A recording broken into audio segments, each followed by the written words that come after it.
मेरा नाम है अंशु और आप मेरे साथ सुन रहे हैं मेरी ही लिखी हुई कहानियाँ। इश्क का रंग सफ़ेद, भाग 35 एवं 36। ईशान के काम से नीरज बहुत खुश होता है। देखते ही देखते 1 महीना और बीत जाता है। ईशान पूरी लगन के साथ उसका काम कर रहा था, उसके ऑफिस को संभाल रहा था। उसके लगन और मेहनत और ईमानदारी को देखकर नीरज उसकी सैलरी भी इंक्रीज कर देता है। ईशान को भी अंदाज़ा हो जाता है कि मोनिका नीरज की खास है। इतनी बेइज्जती होने के बाद भी वो नीरज का पीछा नहीं छोड़ती थी। धानी की ज़िंदगी वैसे ही नीरज थी, वो ऐसे ही गुजार रही थी। कैलाश जी ने ईशान से बात भी किया, लेकिन ईशान ने अपनी मजबूरी बताकर टाल दिया कि बॉस उसे 1 साल तक छुट्टी देने वाला नहीं है, इसलिए कैलाश जी चाहकर भी कुछ नहीं कर पा रहे थे। धानी की बेरंग ज़िंदगी अभी भी वैसी ही थी जैसे पहले थी। कठपुतली बनकर सुबह से शाम तक बस काम ही काम करती थी। खाली समय में सागर की यादों को लेकर बैठ जाती थी। अभी भी वो सारे काम करके छत पर खाली बैठी हुई थी और आसमान को देख रही थी।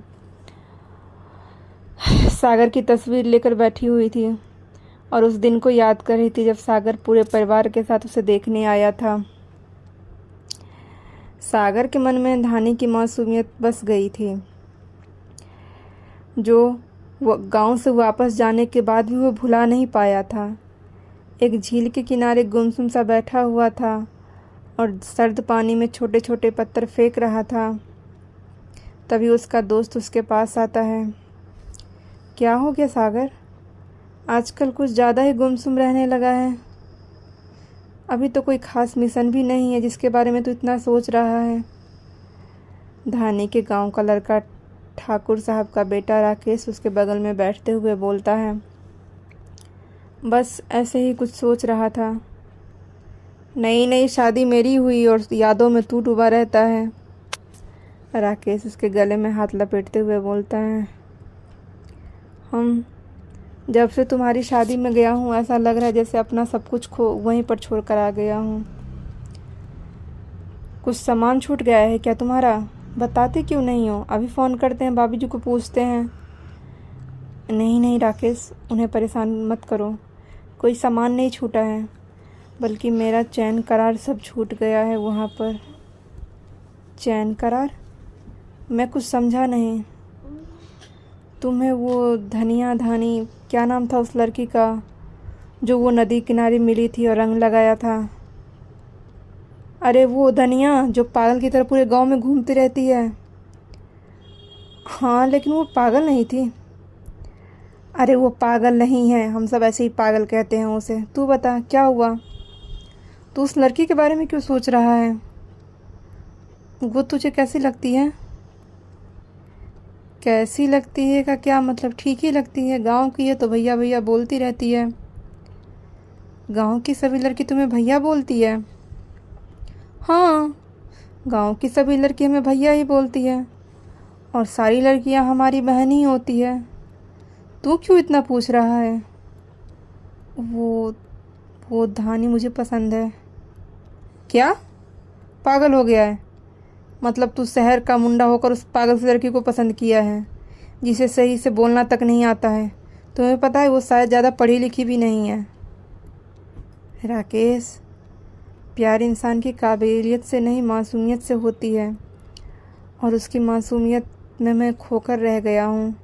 सोते जागते उठते बैठते बस उसे ही देखता हूँ। आई लाइक हर यार। लेकिन तुम दोनों का कोई मेल नहीं है। जो सोच कर और मेल मिलाकर किया जाए वो प्यार नहीं होता है। बस अपनी नौकरी के बारे में सोचकर डर रहा हूँ, क्योंकि हमारी जान का कोई ठिकाना नहीं होता है। आज है कल किसी वादियों में दफन हो जाएंगे।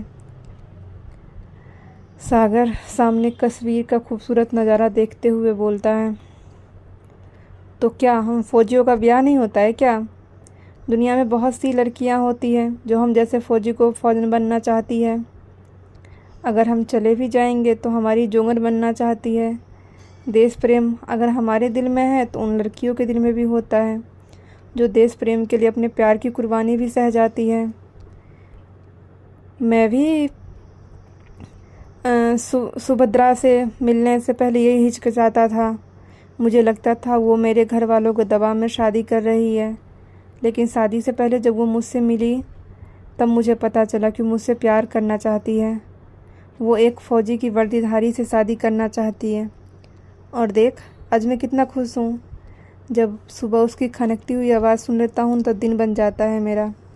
ऐसा लगता है अगर अब दुश्मन की गोली सीना चीर कर भी निकल जाएगी तो कोई गम नहीं होगा। इसलिए इतना मत सोच, क्योंकि सच्चा प्यार किसी को होता नहीं है, और अगर हो जाए तो मुकम्मल करना चाहिए। मानता हूँ धानी तुम्हारी बराबरी की नहीं है, थोड़ी बड़बोली है, लेकिन उसमें उसकी कोई गलती नहीं है। किस्मत और भगवान ही उसे ऐसा धोखा दे दिया है। क्या मतलब तुम्हारा? जब वो छोटी थी तो एक ट्रेन एक्सीडेंट में अपने माँ बाप को खो दिया था। वो तो बच गई, लेकिन अनाथ होकर किसी के सहारे ज़िंदगी काट रही है। सुखविंदर काका उसे अपनी बहन की अमानत समझकर ले तो आए, लेकिन उनकी पत्नी ने धानी को दिल से नहीं अपनाया। एक बोझ समझकर पाल रही है, इसलिए ढंग से पढ़ाया लिखाया नहीं। लेकिन वो तो कितनी हंसती खेलती है। तो क्या अपने दुखों का रोना सबके सामने रोती रहे? ऐसा उसका कहना होता है। मैं इस बार छुट्टी में जाऊंगा तो उसके घर रिश्ता लेकर जाऊंगा। बस डर है कहीं उसके मामा न मना कर दे। तुम चिंता मत करो, मैं बाबूजी से बात कर लूँगा। मेरे बाबूजी गांव के ठाकुर हैं ना, तो उनकी बात कोई नहीं टालते हैं। छुट्टियों में सागर घर पहुंचता है, धानी के बारे में सबको बताता है। तो सुशीला जी तैयार नहीं हुई थी, लेकिन उनकी सखी सहेलियाँ ने उन्हें समझाया, गांव की लड़की आएगी तो उनके हाथों के नीचे रहेगी, वो अपना हुक्म आराम से चला पाएगी। यही सब सोचकर बेमन से ही राजी हो जाती है। अलहर सी धानी एक आम के पेड़ पर चढ़कर कच्ची केरिया खा रही थी। ए धनिया, रुपमिया, तुमने धनिया को देखा है का? मम्मी के हाथों में एक छोटा सा डंडा था। वो डंडा लिए हुए धनिया को खोज रही थी, क्योंकि खबर मिल चुकी थी लड़के वाले देखने आ रहे हैं। और शायद आज अगर बात पक्की हो जाती तो धनिया नाम की मुसीबत से उन्हें छुटकारा भी मिल जाता। लेकिन धानी का कुछ अता पता नहीं था। वो उस गाछी में है काकी, हम जाते हुए देखे थे। एक औरत धानी की मम्मी को बताती है। मम्मी डंडा लिए हुए उस बगीचे में पहुंच जाती है। ए धनिया, नीचे उतरो। नहीं मम्मी, हम नीचे आएंगे तो तुम हमको मारोगी। अरे नहीं मारेंगे, नीचे उतरो, चलो। लाली लिपस्टिक पाउडर लगाकर तैयार हो जाओ, लड़का वाला तुमको देखने आ रहा है। हमको क्यों देखने आ रहा है? ताकि तुमको पसंद कर सके। लेकिन हमको काहे पसंद करेंगे? ताकि अपने बेटे के साथ तुम्हारा ब्याह कर सके। लेकिन हमको ब्याह नहीं करना है, हम नहीं उतरेंगे नीचे। अरे पगली, उतरो नीचे, बहुते बड़का घर से रिश्ता आया है, लड़का फौजी है। फौजी? वो खाकी वर्दी वाला जो होता है? हाँ। अब चलो उतरो नीचे, नहीं तो किसी के ऊपर चढ़ाकर बहुत मारेंगे। धानी फौजी का नाम सुनकर जल्दी से नीचे उतर जाती है। धानी की मामी ने हल्के कढ़ाई वाला गुलाबी रंग का अपनी बेटी वाला सूट धानी को पहना दिया था। गांव के रहन सहन के कारण, धानी के घूमने के कारण उसका उजला रंग भी दबकर गेहूं रंग हो गया था। बाकी साबुन से मुंह धो लेने के बाद चमक आ गया था। नैन नक्श भगवान ने फुर्सत से बनाया था, जिसे आज दोनों माँ बेटी ने संवार दिया था। भाई साहब, बिटिया को बुला देते तो ज़्यादा अच्छा होता। कैलाश जी धानी के मामा से बोलते हैं। मामी अपनी बेटी सानू को इशारा करती है। वो धानू को लेकर बाहर आती है। सागर नज़र उठाकर देखता है तो देखता ही रह जाता है। पतली सी और तीखी सी नाक, बड़ी बड़ी कजरारी आंखें, जिस पर घनी पलकों का पहरा था। मासूमियत तो जैसे उसके चेहरे से टपक रही थी। लंबे बालों को ढीला करके चोटी बना दिया था, जो उसके पीठी पर झूल रहे थे। आज मामी खुद उसके होठों पर गुलाबी लिपस्टिक लगा दिया था जो उसके चेहरे को रूप को निखार रहा था। कोमलता और सौम्यता से भरी हुई धानी का रूप किसी का भी मन मोह लेता।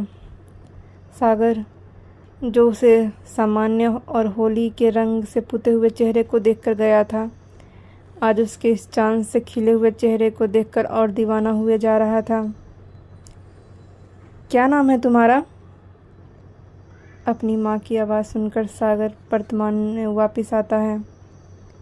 नहीं तो वो धानी को देखते हुए किसी और ही दुनिया में चला गया था। सामने पाटे पर धानी को बिठा दिया गया था। सुशीला जी का सवाल सुनकर धानी की मामी का कलेजा कांप जाता है। उन्हें लगता है कहीं धानी पागल की तरह कुछ भी ना बोल दे। जी धानी, प्यार से सब हमको धानी धानी की मामी जोर से उसके हाथों में चींटी काट लेती है। क्या हुआ? कुछ नहीं। धानी की मामी ने उसे आंख दिखाते हुए डरा दिया था। खाना बनाना आता है तुम्हें? धानी हमेशा हिला देती है। और कुछ आता है तुम्हें? हाँ बहन जी, सब कुछ आता है। हमारी भगनी को लेकिन बेटी से कम गुण नहीं सिखाए हैं। 56 प्रकार का भोजन बनाना आता है। सिलाई, कढ़ाई, बुनाई, लिपाई, पुताई सब आता है। यहाँ तक का गाय भैंस का चारा पानी भी कर लेती है। और तो और गोबर पाथना, उपले बनाना भी आता है। मामी 1000 तरह के गुण धानी का बता देती है। गीत नाच सब आता है। भगवान का भजन तो इतना सुंदर सुंदर गाती है, इसके मामा तो बस भजन ही सुनते रहते हैं। टोल पड़ोस में सब इसको बुला कर ले जाता है गीत गवाने के लिए। बस हमें बहू चाहिए, गायक नहीं। सुशीला जी मुंह बनाते हुए बोलती है। सागर चुपचाप चोर नज़रों से धानी के झुके हुए पलकों को देख रहा था जो दुपट्टे को अपने अंगूठे में लपेट रही थी। आंटी, मैं धानी से कुछ बात करना चाहता हूँ। सागर खड़े होते हुए बोलता है। नहीं, हम लोगों में लड़का लड़की बात नहीं करते हैं। मामी साफ मुकर जाती है। उन्हें डर था कहीं ये रिश्ता बनते बनते टूट ना जाए। अरे सुखविंदर, समझाओ अपनी लुगाई को। ये लोग शहर से आए हैं और सागर बिटवा पहले ही धानी को पसंद करते हैं। बात ही तो करना चाहते हैं, करने दो। राकेश के पिता ठाकुर साहब उठते हुए बोलते हैं। लेकिन ठाकुर साहब की बात हम टाल नहीं सकते हैं, करने दो बात। सागर धानी के साथ छत पर चला जाता है। छत के किनारे पर एक आंवला का पेड़ आ रहा था, उसी के नीचे छांव बनी हुई थी। सानू उन दोनों को वहीं पर ले जाकर कुर्सी पर बिठा देते हैं। आप दोनों बात कीजिए, हम उधर हैं। नीचे जाएंगे तो अम्मा फिर से ऊपर भेज देगी। सानू छत के दूसरे छोर पर चली जाती है। तुम्हें, आप दोनों एक साथ बोलते हैं। चलो पहले तुम बोलो। आप फौजी वाला कपड़ा काहे नहीं पहन के आए?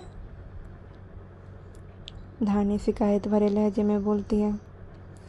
सागर एक नज़र खुद को देखता है और फिर मुस्कुरा उठता है। तो तुम मुझे फौजी वाले कपड़े में व्यंजन कर रही थी? अरे नहीं, हम कोनो जिन नहीं कर रहे थे। हम तो वो कपड़ा में आपको देखना चाहते हैं। अच्छा ठीक है, नेक्स्ट टाइम तुमसे अगर कभी मिलने आऊँगा तो यूनिफॉर्म में आऊँगा। तुम बताओ, तुम्हें मुझसे शादी करने में कोई परेशानी तो नहीं है? नहीं तो भला हमको काहे कोनो परेशानी होगा? सब कहते हैं ब्याह के बाद हमारा पति हमारा किस्मत चमका देगा। ओह अच्छा, तो तुम किस्मत चमकने के लिए शादी कर रही हो? हाँ, आप शादी के बाद हमें समोसे खाने देंगे ना? हमको बहुत पसंद है। क्यों, यहाँ नहीं खाने देते हैं क्या? अरे हाँ, कभी कभी खाते हैं, बहुत महंगा है ना। 10 रुपया के 2टा मिलता है। मामा 4 दिन पर 10 रुपया देते हैं, फिर अगला 4 दिन इंतज़ार करना पड़ता है। सागर बस उसकी मासूमियत भरी बातों पर हंसी आ रही थी। कहाँ लोग शादी से पहले एजुकेशन, करियर, फैमिली, इन सब के बारे में बात करते हैं, और उसकी होने वाली मासूम सी दुल्हन समोसे के ऊपर डिस्कशन कर रही थी। तुम मुझसे प्यार करती हो? अभी प्यार का होता है? हाँ, बहुते बार सिनेमा में सुने हैं, लेकिन आज तक हमको मतलब समझ नहीं आया कि प्यार किस चिड़िया का नाम है जो सबको हो जाता है। धानी अपने माथे पर उंगली घुमाते हुए बोलते हैं। सागर उसकी बातों पर खिलखिलाकर हंस पड़ता है। तो तुम्हें प्यार के बारे में नहीं पता है? नहीं, कोई बात नहीं, बहुत जल्द तुम्हें बताऊंगा और सिखाऊंगा भी कैसे लोग प्यार नाम की चिड़िया में फंसते हैं। और तुम्हें मुझसे कुछ पूछना है? नहीं। अरे तुम्हें मेरे काम, मेरी फैमिली, इन सब के बारे में नहीं पूछना है? नहीं, हम क्या करेंगे पूछकर? और हमको आपके काम के बारे में तो पता है, आप फौजी हैं, देश की रक्षा करते हैं। आपकी वजह से ही तो हम लोग चैन की नींद सोते हैं। तुम्हें पता है हमारी जान कभी भी जा सकती है। हाँ, तभी तो आप लोगों के लिए हमारे दिल में इज्जत है, क्योंकि आप लोग जानते हैं कि मौत के सामने खड़ा है, फिर भी ये राह चुनते हैं। आपको पता है हम शादी के लिए किस लिए हाँ किए हैं? काहे कि आप फौजी हैं। धानी की मासूमियत और समझदारी भरी बातें सुनकर सागर के दिल में की गहराई में तक उतर जाती है। भाभी, भाभी, कब से मम्मी आपको आवाज़ लगा रही हैं, आप सुन क्यों नहीं रही हैं? आप यहाँ ऊपर आकर बैठी हुई और मम्मी चिल्ला चिल्ला कर परेशान हैं। ईशानी की आवाज़ धानी को वर्तमान में वापस लेकर आती है। क्या क्या हुआ ईशानी जी? ये तो आप मम्मी से पूछिए, मुझे भी आपसे काम था। मैं जो ड्रेस लेकर आई थी उसमें एक दो ड्रेस लूज हो रहा है। अब काफ़ी दिन भी हो गए, एक्सचेंज भी नहीं कर सकती हूँ। आप उसे फिट कर देंगी? हाँ हाँ, दीजिए ना, हम कर देंगे। भाभी अभी कर दीजिए ना, कल मुझे पहन कर जाना है। धानी कहाँ मर जाती है ये लड़की, पता नहीं छत पर कौन सा यार बिठा रखा है जो घंटों जाकर छत पर बैठी रहती है। रात होने को आई है लेकिन खाने की तैयारी नहीं हुई है। सुशीला जी नीचे से चिल्ला रही थी। ईशानी जी, अभी तो हमें खाना बनाना है, हम रात में कर दे आपके काम? हाँ चलिए, मैं जाती हूँ, मुझे एक पार्टी में जाना है। आप ये करके मेरे कमरे में रख दीजिएगा। जी। धानी नीचे पहुँचती तो सुशीला जी का टेप रिकॉर्डर चालू था जो बिना रुके बजे जा रहा था। धानी ठाकुर जी के आगे जोत जलाते हुए रात के खाने की तैयारी में जुट जाती है। सबको खिलाने पिलाने के बाद सिलाई मशीन लेकर बैठती है। थैले में से ईशानी का सूट सलवार निकालती है। गहरे हरे रंग का सूट सलवार देखकर धानी के हाथ रुक जाते हैं।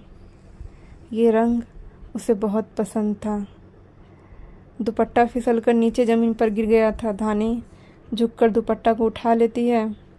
दुपट्टे का लाल रंग के धागे से बारीकी से काम किया हुआ था जो उस सूट की सुंदरता को बढ़ा रहा था। न जाने धानी कैसे दुपट्टा को देखते देखते सर पर ओढ़ लेती है। आखिर एक 24 साल की लड़की कैसे इस बेरंग सी दुनिया में ढल जाती है जो हर रंगों से भरी हुई थी। बगल में कुछ दूर में वॉश बेसिन लगा हुआ था। मुंह धोने के लिए सामने शीशा भी लगा हुआ था। धानी का चेहरा भी उस शीशे में दिखने लग जाता है। उससे गहरे रंग ने उसके पूरे अस्तित्व को बदल दिया था। जो चेहरा उसे महीने देखे हुए हो गए थे, आज उस गहरे रंग के असर से उसके पलकें झुकने नहीं दे रही थी। देखते ही देखते पलकें भारी हो जाती है और आंखों से आंसू बहने लग जाते हैं। मन खट्टास से भर जाता है। धानी सर से दुपट्टा उतारने ही लग जाती, लेकिन तभी के पीछे से उसके सर से दुपट्टा खींच लेता है। हर हर महादेव। दोस्तों, तो आज का भाग यहीं ख़त्म होता है। कैसी लगी कहानी आपको कमेंट में बताना है। अगर कहानी पसंद आ रही है तो चैनल ज़रूर सब्सक्राइब करें। Thank you.